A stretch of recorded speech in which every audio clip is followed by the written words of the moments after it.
Yo, what's going on, my homies? Hope you're all having a great week so far. Welcome back to the channel. Thank you so much for tuning back in. If you haven't followed the series so far, we are doing the top 3 players I'm keen to watch next year. I've already done the Broncos, already done the Bulldogs, so please like and subscribe down below for all my videos and all that sort of stuff. Go check out the last 2. I've been having really good comments on it and that, so I really appreciate every single one of you guys. Quick rundown, just making sure that you guys know that these top 3 aren't the best top 3 of each club or anything like that. These are just top 3 players that I'm interested to watch next year because of maybe storyline, maybe coming back with injury, stuff like that. So please put your top 3 down in the comment section. Let's have a conversation. I want to see all the players that you guys are excited to watch next year. Again, without further ado, let's get into the video. So the first player I want to talk about today is Xavier Savage. And I think this player is someone that a lot of people are going to be excited for, especially coming off last year, getting his shot at that crack at that fullback position. And now that Chance Nickel-Klokstad has gone to the Warriors, he is going to be the fullback for the Canberra Raiders from now on. So here's some stats just to open up with Xavier Savage. So we had 5 matches last year, 4 tries in those 5 matches, averaging 138 meters per game. This kid's just got so much attacking potential definitely in this Raiders squad that really could blow open a game. The only problem I could see with Xavier right now is definitely his defense. A lot of these young gun fullbacks aren't the best, biggest built fullbacks in the game. Defensively, he does have issues. He only has a 65.2 tackle efficiency. So due to his size, I believe this is the main big reason for it. Due to his size, he does get ran over and all that sort of stuff. So this is stuff that all come at the time. Only being so fresh into first grade, this is going to be something that he'll work on and he'll get better and better coming into it. But the upside of Xavier Savage is massive. So I'm really keen to see if this is not his sophomore slump. I want to see if he can grow from last year, continue to keep going. He's got a couple of little errors in his game too. A lot of boys like Bloke in a Bar and all that sort of stuff, they really talk about him a lot. And they do really great criticisms and stuff of him, but also great positives of him. Especially Rugby League Guru talking about how he just seems to get in his motions where he runs with the ball with one hand.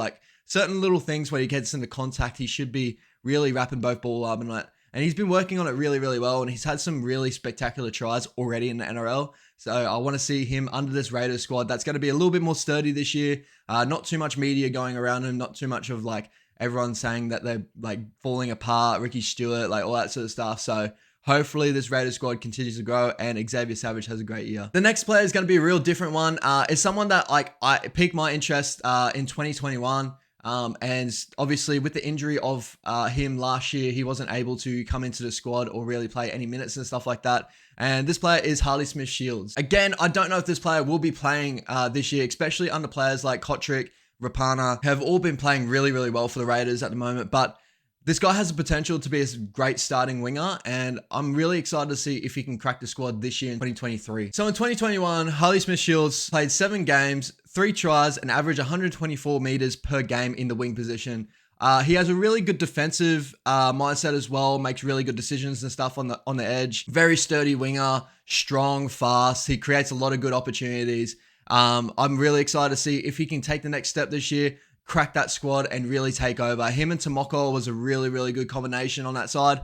Hopefully they get that back together. I do love players like Kotrick and that as well though. And Rapana. I'm not too sure what Ricky's going to do this year. There's a lot of really classy players. There's Schiller there as well, who's really, really classy as well. So a couple of little players that we could be watching out for on the Raiders edge. Maybe he gets picked up for another team. Who knows? But Harley Smith-Shields, do watch out for him this year. If he doesn't play, it is what it is. But I'm really excited to see if he does. And last player is another one that I think that most people would actually have in their top 3 players they want to watch this year, especially with the performance he had the end of last year. And this player is Joseph Tapine. Tapine had an amazing 2022 season. He really stamped himself in, for me, he's a top 5 front rower in the comp. Maybe even top 3 if you really think about it. And these stats will really help this conversation. So out of 25 games played last year, he had 77 tackle breaks, which is just mental. 1,731 post-contact meters. That's freakish. That's more than what some people had in actual meters in the game. 47 offloads and 4,125 run meters on an average of 165 per game. If that doesn't show how good this guy is, especially in big moments too, come in the final series, he just tore the final series apart. They were just really unlucky to go out the way they did. Coming up to the final series, he pretty much dragged that team that was, to start the year, it was a woeful side. there was moments they couldn't finish games. They were getting probably the rough end of the stick with calls and that sort of stuff. I do agree, but they looked like they were falling apart. There was so many different cracks within that team. And then just comes to the second half of the year, they really turned it on and brought it back, and they made the 8 after just, like when they started the year, I was like, oh man, this is going to be crazy. Like, Jamal Fogarty was definitely a big help as well. I do believe that as well. So there was a couple of other pieces, but Joseph Tarpany just turned it on, and he looked so, so good. So I'm really excited to see if he can continue to grow from there and have a really, really great season next season. I do believe he will. I think seeing the World Cup as well, he really just asserting his dominance now over other teams. So I just want to see him continue to grow, get better, and become possibly the best front rower in the comp. And I believe he would, because he's got the craziest mix of speed, strength, and aggression. And defensively, he's really sound as well. So really excited to see him play next year.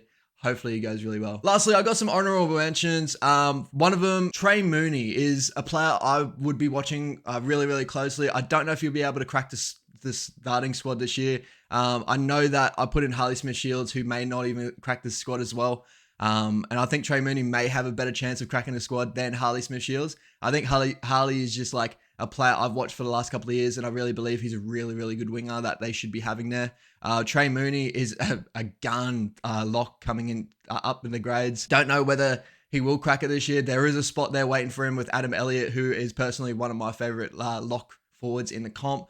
He is gone, so there is a spot for him. And from everything I'm hearing of Trey Mooney and seeing of Trey Mooney, he looks like a gun. Looking at under 19s Maroons versus Blues game, he had that like aggression, controlled aggression, but also he would just take it to everyone on that field. And I believe that when he steps up to the next NRL level, he's just going to take over, man. Like, I feel like he's going to be really, really, really good. Jackie Whiten's the other one. Of course, Jackie Whiten coming off last year. I believe that he is one of the most underrated players in the comp, but like not underrated to a point where it's like no one talks about him, but like, I don't know how to put it. Like, I feel like he's one of the most versatile players in the comp right now. He gives me like these vibes of like, I don't know. I don't want to go fucking blasphemy, like saying like a Brad Fittler or anything like that. But he's got this sort of thing about him where he just will do everything he can to win the competition. He's actually got a really sturdy kicking game at the moment. And defensively, he is fucking sound as fuck.